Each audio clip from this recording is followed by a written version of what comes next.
Okay, hello, good morning, good evening, good afternoon, Earthlings, wherever you may be. My thoughts for the day. I didn't quite finish watching The Crown. I missed the last 30 minutes. I had to go to bed. I couldn't take it any longer, I'm sorry. I am, having almost got to the end of it, I'm just as convinced as I was at the beginning that what they've put there is a recut. That's not what they were originally intending to put up. I don't believe. That's my opinion. I think it was recut to soften the blow to Charles and Camilla. You know, good. I never wanted them to be hurt because they're human beings and no human being deserves to be crucified on a TV show. Was very disappointed that they sort of went along with the theme that Princess Diana was very unpopular, probably quite mad. I didn't like any of that. That was equally untrue. But why do they have to go equally untrue one way or the other? What's wrong with history? I just listened to a 3-week-old interview on Good Morning Britain with David Mellor. And he just talked so much sense to me. It was 3 weeks ago when they were all getting their knickers in a twist going, oh, they're going to destroy Charles and Camilla, they're going to destroy the monarchy. You know, how many times we hear that? People are going to destroy the monarchy. And David Mellor was basically like, well, I believe John Major, it never happened like that, but it wasn't depicted that way in The Crown anyway. The guy who plays John Major just sat silent while Prince Charles was saying the guy playing him, a few bland hints that maybe it was time for his mother to move on. I mean, there was nothing sort of treasonous in it that I could see, just a private conversation with the character playing John Major going like that and not really saying anything. So I don't know why they all got their knickers in such a twist 3 weeks ago. But David Mellor, so that they said to him, are you going to watch The Crown or are you going to boycott it? And he said, I'm not going to boycott it. I don't live in Russia. I haven't got Putin breathing down my neck. And I completely agree with him. What we can't do, guys, or what I can't do, I can only speak for myself. I can't criticise Meghan for twisting history and using PR and then ask people to do cancel culture on Netflix and cancel culture on the Crown. I wouldn't do that, same as David Mellor. It's up to people if they want to watch it or not. I think The Crown has just blown its own brains out, the TV show, not the monarchy. I think I wouldn't even bother with season 6 because it was boring. There was no storyline. It's supposed to be a drama. Anyway, so, I mean, that's enough about The Crown. Go watch it if you want, and don't if you don't. I just think Netflix is really expensive. I think it's more than a TV licence in the UK for the BBC. And why am I... It's not even obligatory. Why the hell have I been paying this? I'm mental. Anyway, what I was going to talk about today is I'm not going to say which of my videos, okay, because I don't want a pile-on, all right? And if you have nothing better to do today, you can sift through comments of my recent videos to find this particular person, but I'm not going to name the account holder or which video they commented on. Suffice to say, it was a video where I was saying that if Prince Harry or his PR people ever got to watch that particular video, I would hope that he would listen to me when I said, Harry, please... Are you okay there, Graham? Sorry, I don't think you can hear No, yeah, I can hear you, man. All over the place. There's always one of them. There's always one of them. I need a studio. Where was I? Prince Harry, yes. I said, count your blessings, Harry. Count your blessings and try and get over your mother's death. Try, or not get over it, you know, move on. Because it was 25 years ago. He is a middle-aged man. So the essence of what I was saying was, Harry, count your blessings.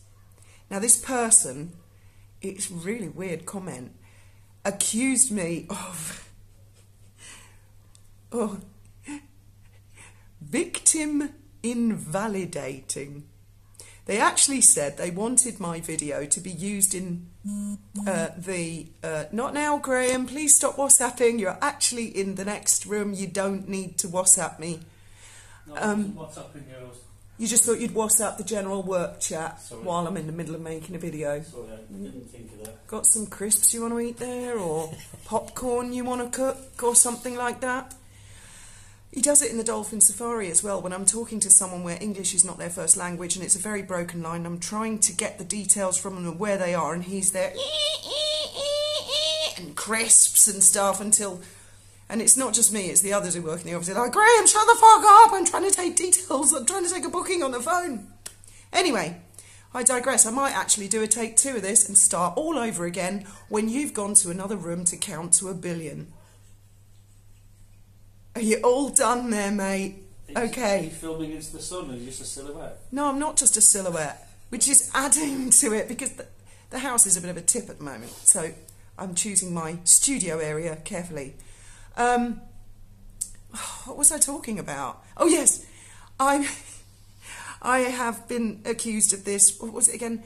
Victim invalidating. Yeah, this person has actually said that my video should be used in the healthcare system to show healthcare professionals who deal in mental health what an evil YouTuber looks like. And that I am one of the darkest and worst, and this person is livid, that I dare invalidate Harry's personal lived experience, and it goes on for pages and pages. To which I replied something like, what the fuck? Victim invalidating? And they said my words were so harmful because I said, Harry, count your blessings. Anyway, there was a really, really weird part in it where they'd said something like, you're saying because he's rich, he doesn't suffer pain, and they'd put in brackets, and for your information, we're nearly broke now. That's what it says. For your information, we're nearly broke, or something like that. So I replied, and this was another ream, I replied to that, and went, what the fuck? I said I fight, oh, they claim to be a health professional or a health coach or something like that, and they're Irish, like that's got anything to do with anything, which someone else pointed out. And they said, that's your only take from my comment? The wording of the comment, well, it just felt kind of familiar to me. Anyway, God only literally knows who made that comment. In the end, I said, I find it very hard to believe that you work as a mental health professional because there's so much anger and bizarreness in your comment. You need help and I wish you well. And, you know, like, please don't comment again. And there were reams more and reams more. So, honest to goodness, if that person is watching, if you think that my channel and me saying, count your blessings, Harry, if you think I'm the most evil, you need to get out a little bit and check out 1 or 2 other channels. And I'm not laying blame at any YouTuber's doorstep, but some people are a little more forthcoming than I am on this channel. So, I repeat, Harry, count your blessings.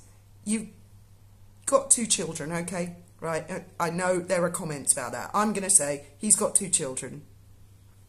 And presumably loves them and is happy. And he has a house and he has a life with his wife. And try counting your blessings, Harry, okay? Oh. I'm going to stop talking on that subject before putting my foot in it further. And what was the other thing I was going to talk about this morning? Oh, you've completely thrown me, Graham. The statue. No, I wasn't actually going to mention that. See, I do find that a little weird that, that King Charles has just unveiled a statue of Queen Elizabeth. My God, that was quick. How come it took like 150 years to get a statue of Princess Diana, which, by the way, doesn't look anything like Princess Diana, and this one of the Queen doesn't look anything like the Queen? I mean, where do they get these people? I'm sorry if you're the sculptors. I'm sorry if you are. The one with the Queen, yeah, it might have been a bit of a rush job, but the one with Diana, I didn't like it. I'm not going to comment on that. And the other thing is, yeah, in the Netflix crown, which I had forgotten to mention, is that what a lot of people may not remember is when the Panorama interview was aired with Diana, and she'd said the 3 of us in the marriage and all that sort of thing, there was a follow-up programme quite quickly afterwards which featured Nicholas Soames, in which he said she's clearly suffering from the early stages of paranoia, implying she was mad. I just thought I'd throw that out there for what it's worth. They didn't include that in the crown. It was an incredibly unhelpful comment for Nicholas Soames to have made. I know he's friends with Prince Charles. They didn't put things like that in it. They just sort of left the viewer hanging thinking, oh, maybe she was mad. Maybe she was. And in my opinion, she wasn't. I think she was very level-headed.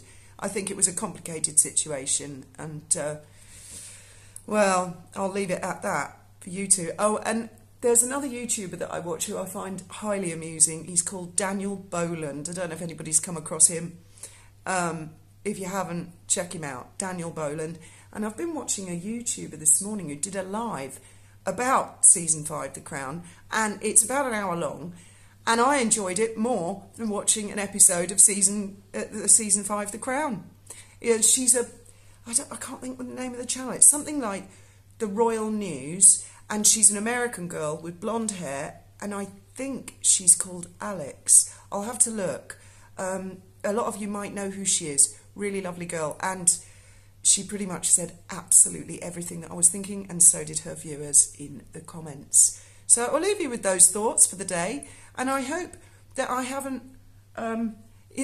invalidated any of you today as victims. I don't want to victim invalidate. Oh, that's what I was going to say about Daniel Boland. He did a particular video the other day where he was sort of dissecting a video he'd found of a teenager who was at work at Starbucks, went to the stockroom and burst into tears because I've got to do an 8-hour shift and there's so much work and so many customers. And Daniel Boland was sort of saying, what the fuck's going on here? Why is this kid in tears? Because he had to do something like 3 days a week, 8-hour shift. And there were so many customers in Starbucks, and it's so unfair that he has to work for a living. Which brings me back to the victim invalidating. Sometimes people do need to just pull themselves together. I like to wallow in self-pity occasionally, not very often, but when I do, I go and lick my wounds for a week or two, don't talk to anybody, don't contact the outside world, and I get over it. And I get on with things. But if I have someone who comes along going, oh, Fiona, that's terrible, oh, you poor thing, I start to think, oh, yes, I've been done really badly. Oh, you're right. And it brings me down back into self-pity. Whereas if people go, okay, that was bad, come on, pull yourself together, I find that more helpful personally. There's some kind of weird culture going on here. I've been wondering for a few years now, did everybody take a stupid pill and I missed out on it? Or did something get in the water? Thoughts, opinions, as always. Thank you for listening.